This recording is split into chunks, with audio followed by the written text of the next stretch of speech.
I'm John Drescher. I'm executive editor of the News and Observer. I'd like to welcome you to the City Club Raleigh National Public Affairs Forum.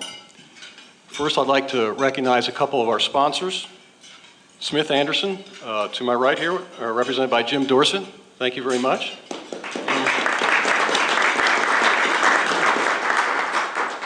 In the News and Observer, represented by my boss, Orange Corals III. It's my privilege to introduce Lukman Faily, Iraq's ambassador to the United States. Mr. Faily was born in Baghdad in 1966. Yes, do the math. He recently had his 50th birthday.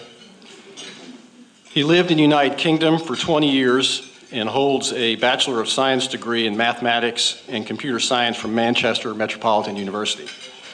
He has an MBA in Technology Management and a graduate degree in Computing for Commerce and Industry. He worked in the information technology sector in the United Kingdom for several transnational companies. During his last 10 years in the UK, he held senior management positions in 2 major American companies, including Electronic Data Systems, which is now a part of Hewlett-Packard. While living and working in the UK, Mr. Faily was an active leader within the Iraqi exile community. He opposed Saddam Hussein's dictatorship and advocated for democracy and the rule of law in Iraq. From 2010 until 2013, Mr. Faily served as Iraq's ambassador to Japan. In the middle of 2013, he became ambassador to the United States. The following April, to show solidarity with the people of Boston, Ambassador Faily ran the Boston Marathon. He said, "I will be bearing witness that wherever terrorism takes place, in Boston or Baghdad, people must stand together against this senseless slaughter." Mr. Faily previously had run 2 marathons in Japan and since then has run the New York Marathon. The marathon, he said, teaches you to be tenacious in addressing issues, not to give in, not to have short-term vision, but to look into the commonalities, to have quality time to think about these issues, and also to enjoy nature and enjoy the solidarity of people. He is married and is the father of 4 boys. Please stand and welcome Ambassador Lukman Faily.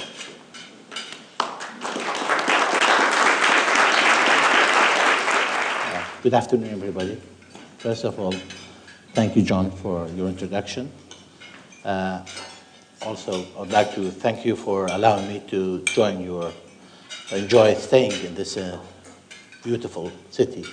I was told that most of the trees outside are oak tree, and they are, in our tradition, a blessing tree. So I hope we're all blessed by today's events. I'm very much looking forward to talking to you to tell you the story of Iraq, primarily from what you hear in the news versus what the realities are. It's a country going through a transformation. It's a country trying to discover itself in a 21st century role. It's a country where, for decades, lived through a time of oppression, dictatorship, focusing primarily on police state and focusing on utilization of the people's resources for the adventures of the dictator Saddam Hussein. Iraq has gone through tremendous transformation. Internally, since 2003, it has also had a tremendous interaction with the world, primarily led by the US engagement in Iraq. Some people in Iraq still call it liberation, others still call it occupation, but I think it's both, depending on the timeline. It's also both in a sense of that the US project in Iraq changed over time, and the objective also evolved. For us in Iraq, 2003 is a significant time because it gave us an opportunity to start fresh away from dictatorship, embracing democracy, embracing free market in our constitution, embracing multilateralism, embracing multi-communities working. No single community has a veto. No single community should override or be dominant. But at the same time, trying to understand where we want to be in this globe, in this 21st century. Most of our governance was primarily early 20th century, in a sense of a police state or military rule, or an iron curtain on the country, or for 30 years plus, Saddam Hussein took us in wars. Iraq-Iran war for 8-9 years, 1 million casualty on both sides. Then the Kuwaiti invasion and the whole Gulf War, first Gulf War, which I'm sure you're all familiar with. Then after, we had the whole sanctions, which over a decade, Iraqis had dealing with the UN for food program. I don't know for some of you who knows that program. That was primarily a program which meant that the UN has control on the revenues and the abilities of Iraq to import or export and other things.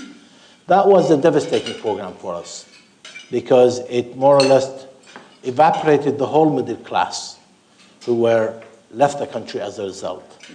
And as you know, if you want to rebuild the country, you need a strong middle class. We still struggle from that issue now. We have people who are income middle class, but it doesn't mean that they have the right education level or that the white collars who can build states. Since 2003, we're trying to build a state. We're still struggling with defining what our role should be in the region and what do we expect from others. What do we want our strategic relationship with the United States to look like? What is required to have a strategic relationship? These type of questions are difficult for us to answer because for decades and decades, we were taught to obey the dictator. We were told to follow whatever the dictator does or the Ba'ath Party do, and nobody's questions. So at the provisional level, for example, now our constitutions talk about decentralization, federal versus central governments, states versus central governments. We still are trying to discover the decision-making process. What's the right balance of decision-making process? What's the right balance for resource allocations versus central government? What's the social contract should be on a free market, liberal market, democratic society? These, as you know, democracy cannot grow on trees, nor can they customized. We need to embrace that. We're still going through that trouble. We're still going through that cycle. Amidst all that, we have major challenge with terrorism. And when I talk about major challenge, it's not just that it's affecting the daily lives in the center. It is, to a certain extent. But it's psychologically, people don't have closure on the previous era, and they don't have clarity of what should be the social contract, intra-community social contract moving forward. And hence people may not be clear what's their roles and responsibility with the state moving forward. In 2003, when the United States forces came into Iraq, they didn't get as much resistance because the system by then collapsed. It was more like a shallow state where the United States only needed to pop it. And the whole system with Saddam Hussein and everything else collapsed, not because the US purposely did it. We can talk about where they mismanaged or they managed it. But it was primarily because by that time, the state was not functioning. The social contract was more or less a state of fear. And the inability of the government then to secure itself and provide the right resources meant that people were unhappy with, and they would have said, okay, the United States comes and occupies, comes and liberates, we can be the third camp. We are not with Saddam Hussein, we are not with the US because we don't know what the US objectives are, we can be on the third part. And that's more or less what took place for a long time. That's why majority of the resistance was not of the popular, but of those who were disgruntled and were left aside or were with Saddam Hussein's, and they felt that they had a problem with democracy moving forward. Majority of the populations are Shia. Kurds have less than 20%. Sunni Arabs have less than that as well. I'm a Kurd and a Shia. So where do you put me in this binary view of looking at Iraq? Is it binary? No, I can assure you of that. The intermarriages, the tribal issues, the intra and intermarriages and interrelationships means that we all need to coexist. We will benefit much, much, much more by right relationships for our benefits rather than going with separations, which people talk about. We have done our homework on the separations of the state. It doesn't benefit any part. The geopolitics in the region doesn't help it. The global loss for us as a significant player in the region, it will not help us. Intra-community-wise, it will not help us as well.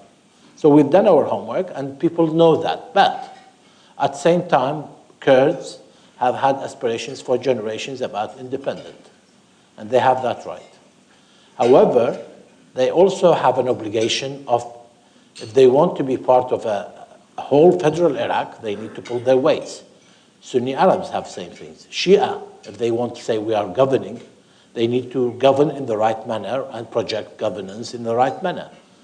Governance overall has become a challenge as well for us. Why? Because we're not familiar with decision making before.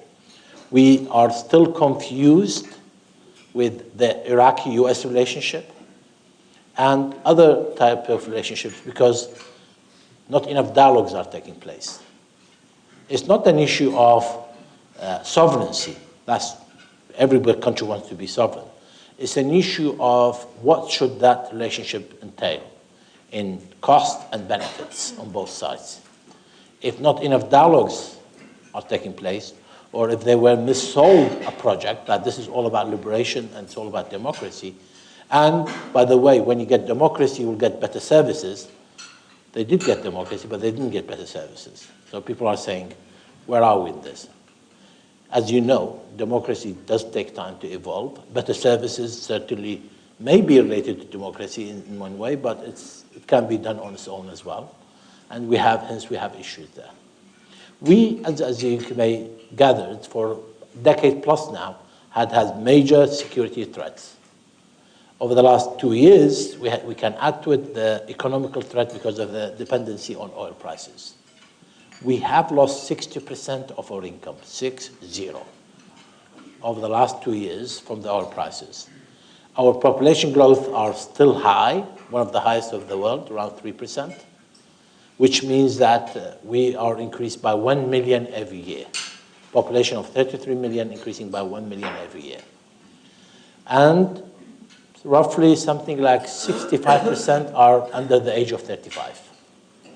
65% of the population under the age of 35, which means jobs, opportunities, access, social media, energy, everything else which are associated with youngs and with youth need to be fulfilled. In a region where there is a high utilization of social media, which means that they are very much aware of what's going on in the world. However, as you know, with social media, you always oversimplify things. And which means people think that they don't have to pull their weight as much as they need to achieve prosperity and development.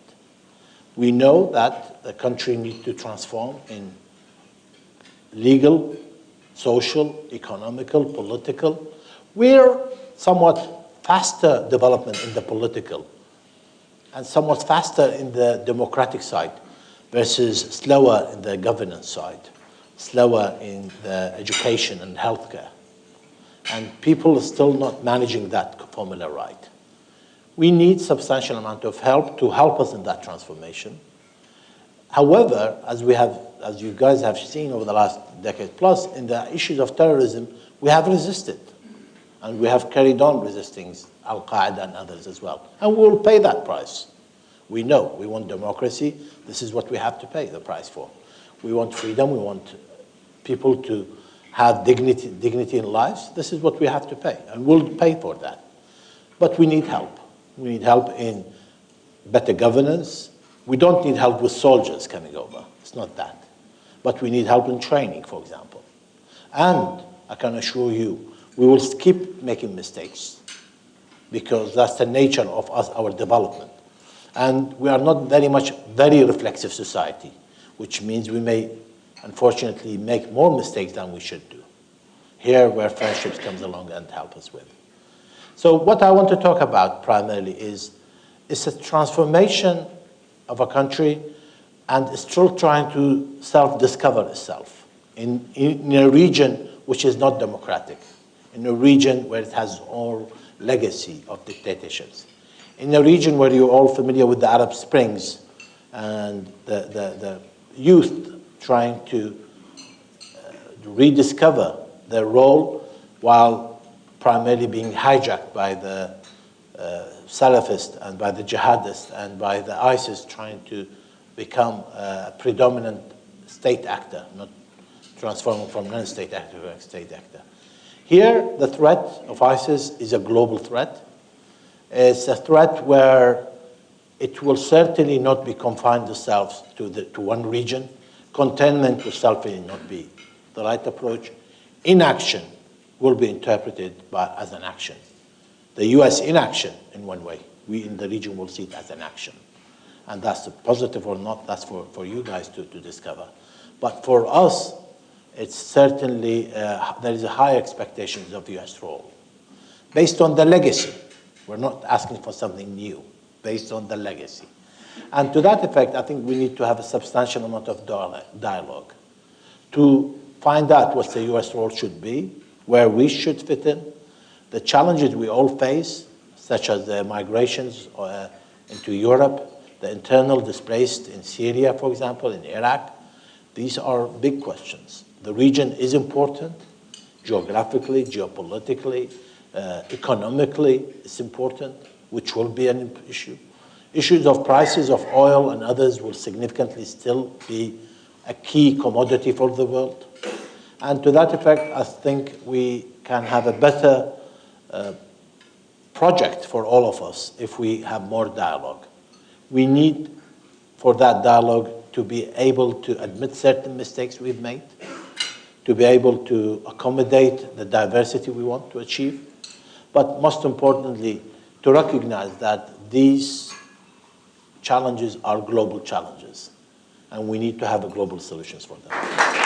Well, thank you for your questions, and let me thank the military who have done a tremendous job in Iraq.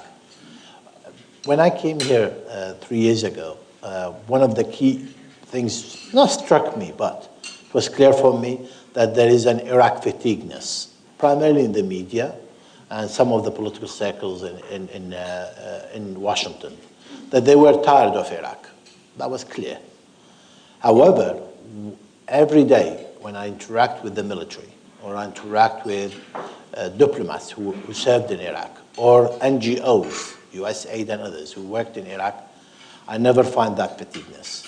On the contrary, they are sympathetic, they understand the complexity, they have a good reading of what took place and why it took place and where were the mistakes made. So to that effect, I would say we as Iraqis have a strategic support in those who worked in Iraq, whether it's the 1.5 million military or the civil service or the NGOs. Part of that, when you talk to the State Department and others, and you talk about separation of the country, they will straight say to you, is there any benefit to any part with that separation? And it's clear that there aren't, because the geopolitics of the region doesn't allow it. We will lose more. The direction of humanity, states are for interdependency, not for independence. And we need to embrace that. You see it in Europe and you see it in other parts of the world. We need to have a more interdependent relationship with the Kurds and less transactional. So it becomes more strategic relationship, community to community and people to people and so on. So I'm a Kurd, and when I brought up from my childhood, I was told about the states and the freedom for the Kurds. I will give you all that. And they have all the freedom they need. They have the flags and all other type of things. Are they, after independent, would they benefit from it? I don't think they will benefit from it. At this moment, they have the benefits of not having a state. There is a cost associated with having a state. Global cost, geopolitical cost. I don't think they want to pay that price. There is no need for them to pay that price. However, let's, for argument's sake, they have their own state. What do they want the relationship to be with their southern neighbor? What do they want to be with the Turkeys and Iran and others as well? That's not an easy relationship. If you're talking about economical development for that region, they will have to have a high dependency on South for their projection of their economy and for the development of their economy. And that means with their Arab neighbors. If we have a bad relationship, then unfortunately they will be locked down. And that's more, because they are already landlocked, by the way, which means that's not benefit to them. So to that effect, if anybody does their homework impartially and think about it, they will find it's not beneficial for them. However, they've had good relationship with the United States. They have had, their Kurdish people have opened up to the United States more than anybody else. It's to do with their culture and their willingness and their accommodation and other things like that. And to that effect, they have a soft spot in the American hearts. And good luck for them. We need to have a spot. As a whole Iraq, we need to have a soft spot in the American hearts. So to that effect, we envy them, and we want to do as good as they have in their relationship with Congress and everything else. But let me also say again that doing your homework will tell you clearly that we will all lose out by division of Iraq. And I don't think any country will benefit. And I will also might warn and say the ripple-on effect of separation of Iraq will not be contained within the current borders of Iraq. Because if you are looking in the region through a sectarian narrative, then why should Saudi Arabia be protected from it, or Kuwait, or Turkey, or Iran? So you're talking about a ripple-down effect. It's like a tsunami in that region. So unification of Iraq is beneficial for all parties. So with that comment about the effect upon others and trying to move to a positive conclusion over hopefully not another 9, 11, 14 years, would the Iraqi government accept 3 ground divisions of Egyptian troops? We have said no to any Arab countries' military presence in Iraq. We've said no to US troops on the ground, but we've said yes to training, air support control, and others. We think Arab countries, if they have military presence in Iraq, they don't come without a heavy baggage. That baggage we can't do without.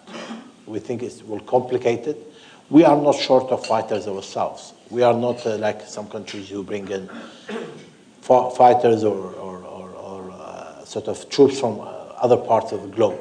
No, we're paying dearly every day in military tribes, Peshmerga, PMUs, others paying dearly against terrorist acts, who are very vicious, who are hardened, who are well-trained, who have had done their homework, who can think outside the box. These are all attributes which ISIS are now projecting, and we need to work together. This is a global threat. Thank you, sir. Thank you, sir.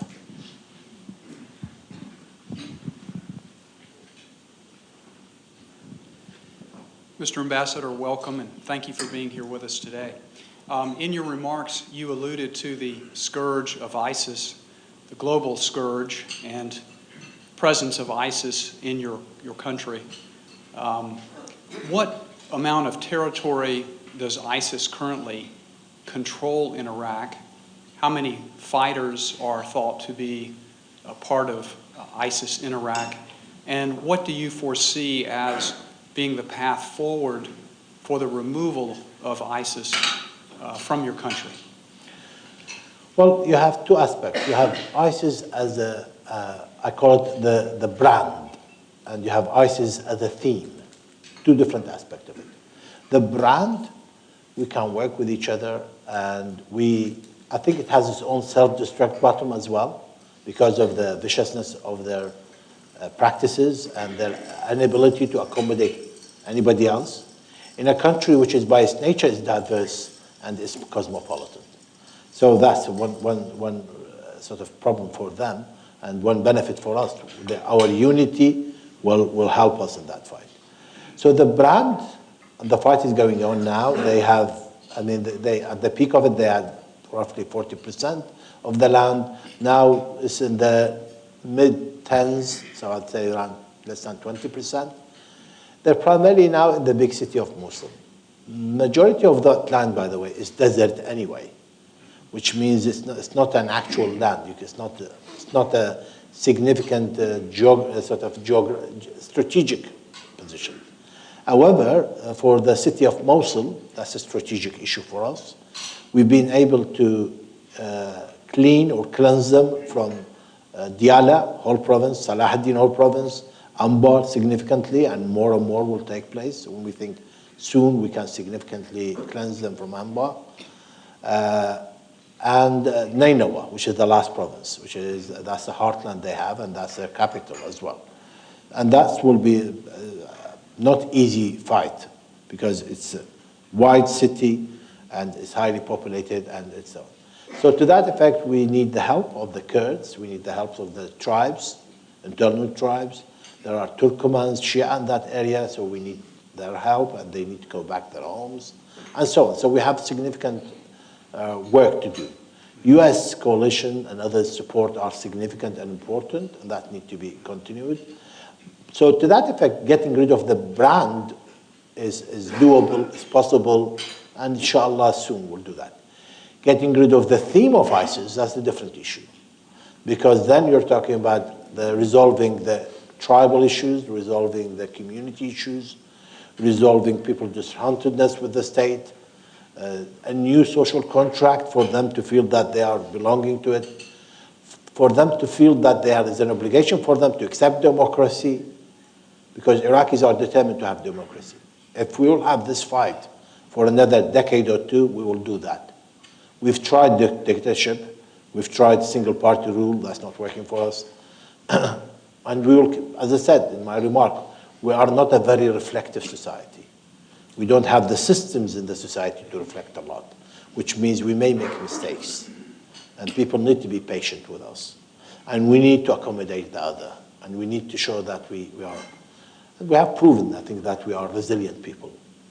That's all to our benefit. However, we also have a geopolitical dimension to it, in a sense of the sectarian narrative being promoted, led by Iranian versus Saudi fighting going on, or a Cold War going on. That will be a bigger problem than Iraq. That's nothing to do with us.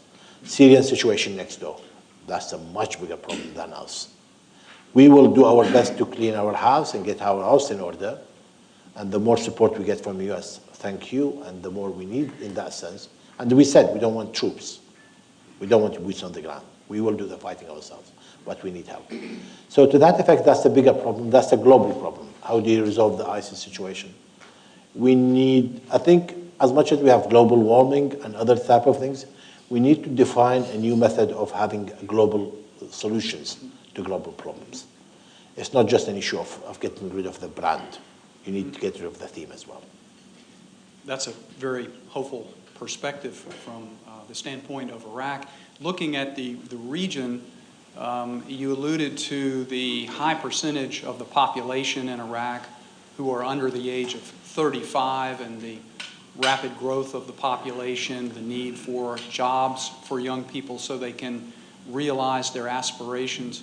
What do you foresee, looking at the region, which the region as a whole is increasingly a very young population, for the promises of the Arab Spring to be realized in the region? With social media, you see that it's like when you see a TV ad. You think it's easy. And in reality,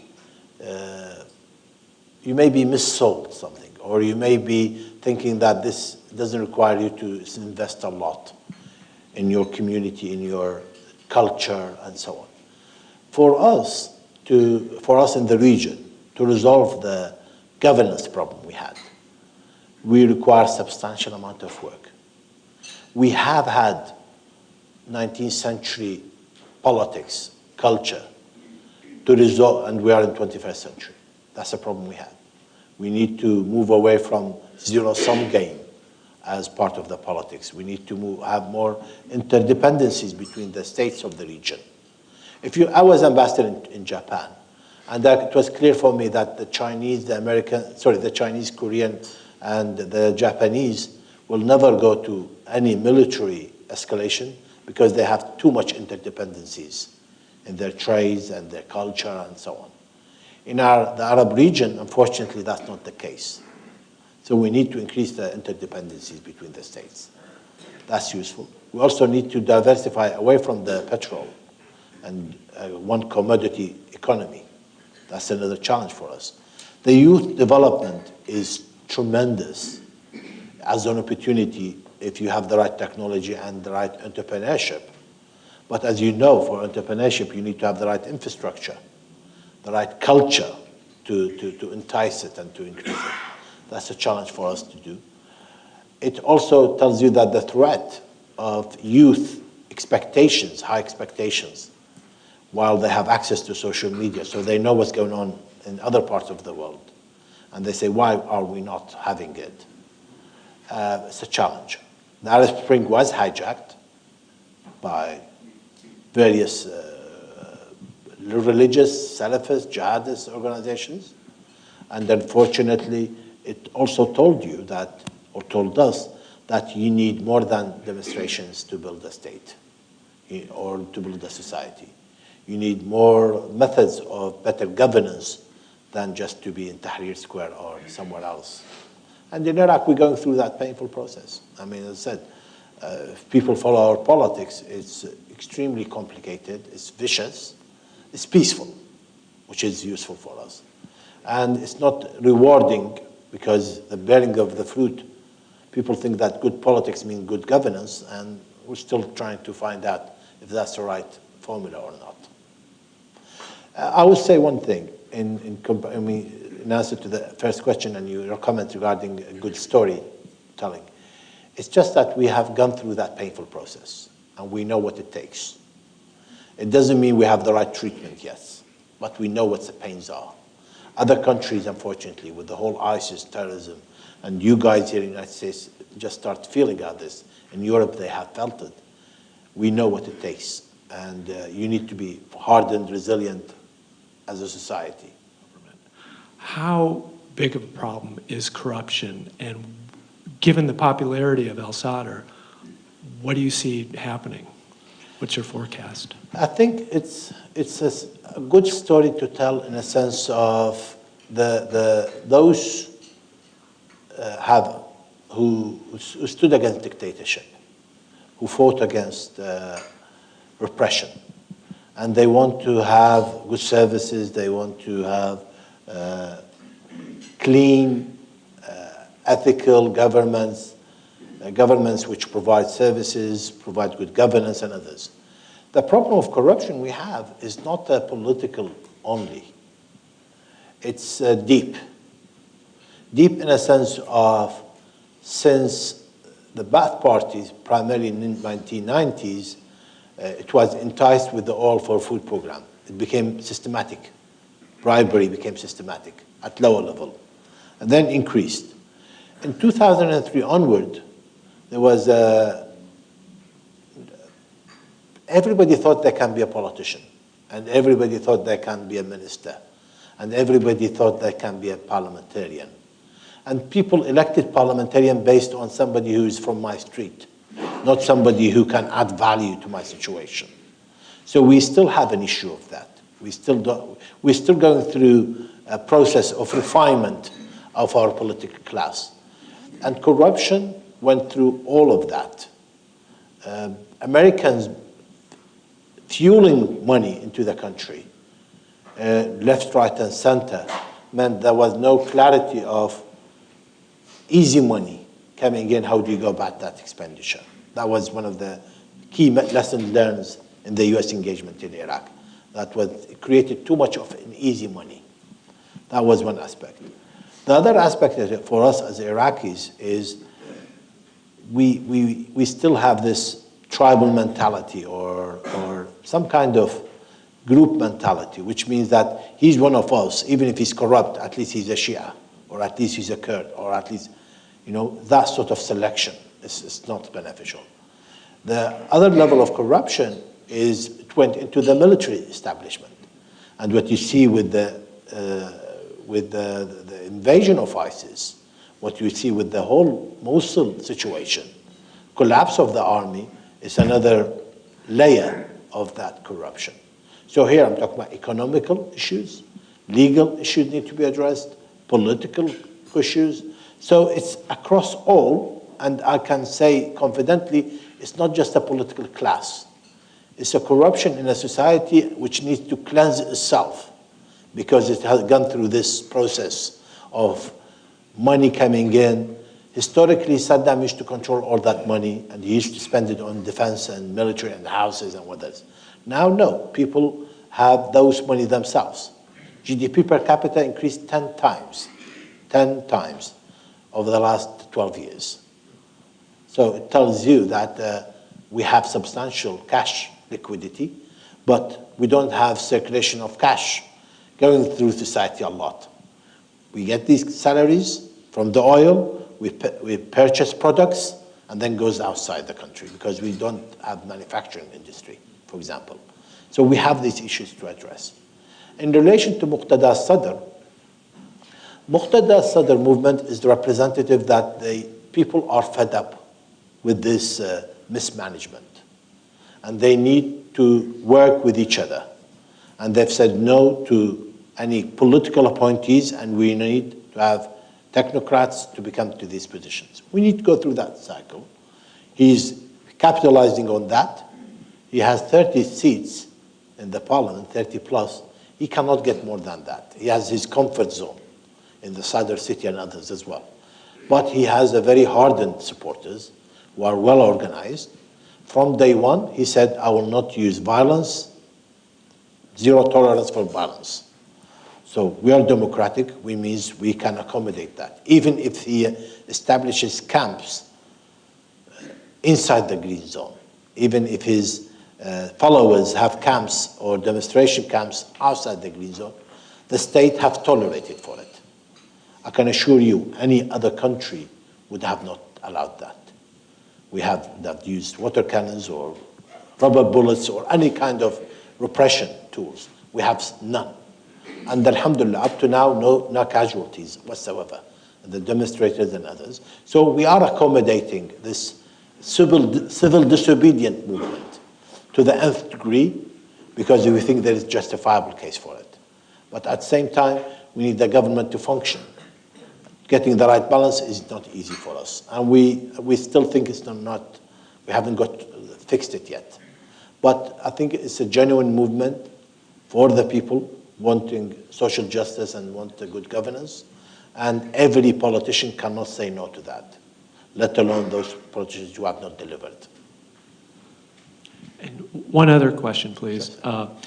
If we put you in the position of the supreme dictator of the world, and you could come up with a way of solving the Sunni-Shia split that you refer to as, Iran and Saudi Arabia, and how that, it's just like some tectonic rift in the region right now has been coming forward. How would you do it? What can the rest of the world do? First of all, I would like you to call me a just dictator, not just a dictator.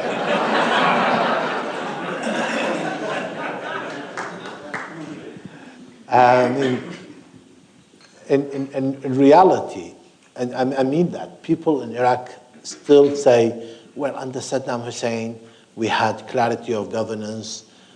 We may not like his ruling, but we knew who was the leaders, and we didn't have to go through all democracy and elections and everything else. Services would have been delivered regardless. People's heads would have been chopped if the service was not delivered. That's true. to a certain extent. Order is good. Democracy may not complement order. That's another formula for us to discover. So to that effect, the issues you talk about, which is not just a Sunni Shi'i. I mean, I talked about Iran versus Saudi Arabia. That's a power-based issue. And the issue of sectarianism may be used for the issue of power. U.S. role has significantly changed, and people are cajoling to fulfill some of those gaps, which U.S. have created by their less engagement in the region. So to that effect, there is a role for the U.S. to rediscover its position and for other countries to work with the United States in projecting better order moving forward. We need certain order, but we also need to be beneficial in what we want. We can't say the youth development is good, but we will not provide services, which means that youth will have more demonstrations and more violence, Arab Spring, and we want to keep away from violence. So we will support whoever the next dictator, providing he give us rule of law. That's not a good formula. We tried it after Second World War, where military ruled the whole region, and we see the benefit of that now. There is no benefit from military rule in our region. The Arab region has more or less meant that they missed the whole 20th century nation-state concept. And what we saw from the Arab Spring is manifestation of that. What you see now in the whole migration issue into Europe is that. So resolving it is not just you require a dictator to do it. You need the whole society to redefine it's a new social contract. It's a good story to tell if you manage it right. It's a very worrying story if you can't predict it.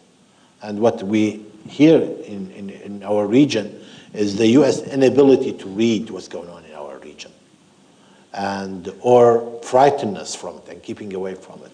And what we hear in your elections here, in which it's certain aspect of it is comical, moving on to the dangerous level. That's a problem we have, and I'm sure you guys are going through a self-discovery mode of a type. So to that effect, I think we need the US and European countries and others to read it as a geopolitical positioning rather than Sunni Shi'i aspect of it. Yeah. The simple reason I say that is that people will not change their ethnicity.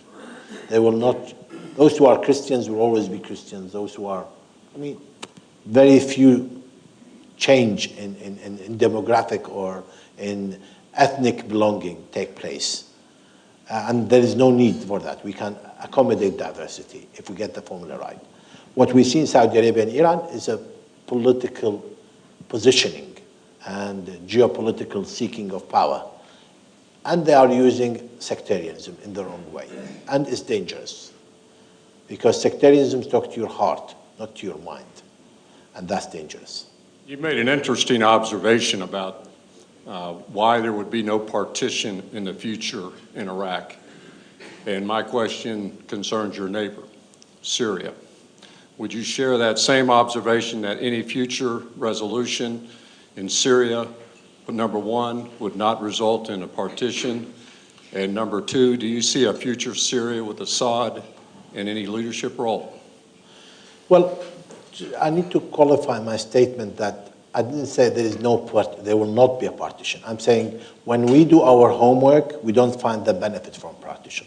However, that doesn't mean that certain communities, certain environment will not entice or push the country toward division. I will say the jury is still out on that.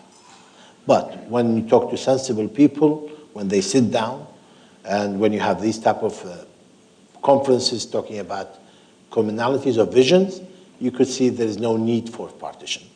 It doesn't mean that it will not be. I can't guarantee in any shape, way, or form. However, I say there is more detrimental and adverse impact for partition. In Syria, it's slightly different in one way. and similar in another. Similar in the sense of the diversity, and similar in the sense of that people now do not want to have a dictator to rule them. We tried it with Saddam Hussein's, and we did rebellions, we did wars, we did civil wars, all kinds of things, tried all of them until the US liberation took place. So until then, we couldn't get rid of it, but we were in a clear mode of separation in our mind between us as citizens and the state of Saddam Hussein. And what we mentally used to do, say, this is his state, and we are just there as guests. We are not in our country, because he controls everything, and he manages. Now, Syria are going through similar aspect of it. We had decades and political people in opposition for a long time to manage their politics, go through that evolution process of development. In Syria, they had to go through this crash course while they had the Arab Spring, while they had the whole military, call it armed rebellions, resistance, being hijacked by the terrorist organizations such as ISIS or Jabhat al-Nusra. They're hijacking the aspirations of the people. The initial spark of the rebellion in Syria was not by Islamists, nor it was about what they're asking for. It was more about services, identities, and so on. So it's been hijacked. I still think that this jury is still out on Syria, much more than Iraq, because we've gone through the pain, we've learned from it.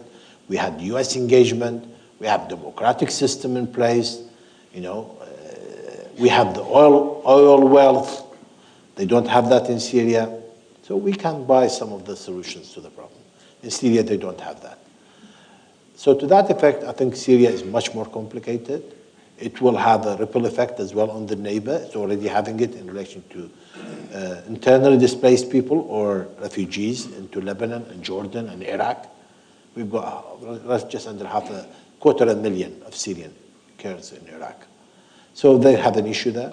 You also have a big questions in relation to Turkey's role, how supportive, collaborative they will be, and how much do they see the PKK as a threat versus the ISIS as a threat. That's where we slightly disagree with Turkey. So you have an issue there. Syria also used as a place where the global geopolitics took an action, became a theater action in relation to Russia, and a regional player in relation to Iran playing party to it as well. So it's still there, still dangerous. I still think they need more time, but I think fueling it with weapons and fueling it with funds and jihadists from all over the world is not useful. It's not beneficial, and I think it's damaging to the region. It's a very important part of the world, and historically it's a very important country as well, because of the nature of it as well. I still think that globally people have not agreed on what should be the formula for Syria. Until then, I suspect that the current scenario of nobody winning and this ongoing human catastrophe being there will still be there for a while to come. I don't have a good story to tell on Syria. You mentioned on several occasions the Oil for Food program. In 2003, I was actually the team lead for the transfer of the Oil for Food program from the UN to CPA and Iraqi control, and started the initial investigation. So I know that situation well, and have continued to watch as those cause challenges. But as we look now to the future for Iraq, the reality that we know for all countries that are trying to come out of either a third or fourth world type solution, or trying to basically develop a new, brighter future forward, is there's always got to be an economic solution, one way or another. Usually that comes through the form of an economic policy that allows for public-private partnerships, development of manufacturing. I mean, the reality of any culture or country we've dealt with that has a very large population of young men and growing young women, that feel disenfranchised as they tend to then go towards groups such as ISIS, Hague, all the rest, Taliban, et cetera, that we've seen throughout the world. I guess the question then becomes, from your opinion and as the ambassador here in the U.S., what more can we in the U.S. or in the West in general be doing to assist in Iraq with the development of those types of opportunities, going beyond the issues of troops, going beyond the issues of even the situation with oil, because obviously as the Iran comes back online, et cetera, that oil price is going to continue to stay at a lower level. So what do you foresee, or what is your opinion that we could be doing to help the situation in Iraq more, both as private businesses, public-private partnerships, et cetera? What is that goal? What is that plan that you foresee, or what would you like to see that we could be doing? We know, I think we are now come to realize after 13 years of start having some level of self-governing that we need help, and that we somewhat mismanaged the wealth of the last decade from the oil prices, in a sense of people needed salaries, so we increased salaries. People needed jobs, so we gave them jobs without due consideration how efficient these jobs are. So we created what I might call a second tier of paid unemployment, let's put it this way. So that's not working for us. Now we realize that for us, substantial amount of budgets is just to pay salaries, pensions, and so on, without due consideration to the revenue that generates. At the same time, we have substantially payments as a government for basic services, electricity, water, healthcare, education, and so on. These are all free. We don't have taxation, high taxation. So we have challenges in the sense of too much dependency, rentier state, as they call it, on the state. And obviously, we know the more the government have to manage, the less democratic it will be. There is a clear correlation there as well. So we know this is not healthy for our governance and our vision for democracy to prevail. That's where we are. Then you talk about the reality of high population growth and youth and so on. If you say to me, what you should do, I will say, I mean, going back to your dictatorship scenarios, not as a Sunni Shi'i, but as how do I go about designing our systems, we as a state know we need to move away from the oil as a main commodity and only commodity. Here, Iraq has the ability to do agriculture. It's a very fertile land. We can do a lot of oak trees, like you have it here. We can also have two types of tourism complementing each other. We have high, even now, high religious tourism. We have it. We need to provide the right infrastructure for it. And we can develop the archaeological heritage tourism. That's significant work as well. So these are two. Healthcare, agriculture, I talked about it. You have other aspects such as, because of the high population growth, Iraq is one of the highly dense people per household. You would be astonished if I give you the number. It's about 12 persons per household. 12 persons. And we know we need double that. So we need to reduce it to 6, which means we have to double our housing units. That's in itself an industry which can significantly. What we need is primarily to help us with the planning, to help us with the better governance. It's a painful process for us to go through it. People don't like to admit mistakes. So to that effect, we're very proud people. And I mean, in an ironic way, I think the United States was unable to establish bases. I think in Iraq only alone. I don't think any other country. Maybe we're too proud. Maybe we are. But we have to go through that process of interdependency. So here the technology transfer is very important. And we need that to promote entrepreneurship. But to promote entrepreneurship, mistakes have to be allowed, encouraged. Culturally, that's not the case. So we need to change certain cultural attributes to promote entrepreneurship. And to promote entrepreneurship, infrastructure need to be there. Banking, insurance, small loans, things like that. And we need to substantially rehaul the whole legal system. The legal system in Iraq was primarily Ottoman versus British rule, then the first monarch, then the republic, on top of each other. Nobody started from scratch. It's like here in the United States, you have certain laws which nobody knows why it took place, or what was the environment for it, or it should have been scrapped, but nobody scrapped those laws. You have it here in the United States, I'm sure. You as lawyers are intellectually intrigued by such laws. But that's what we have as well in our legal systems. We need to go through that.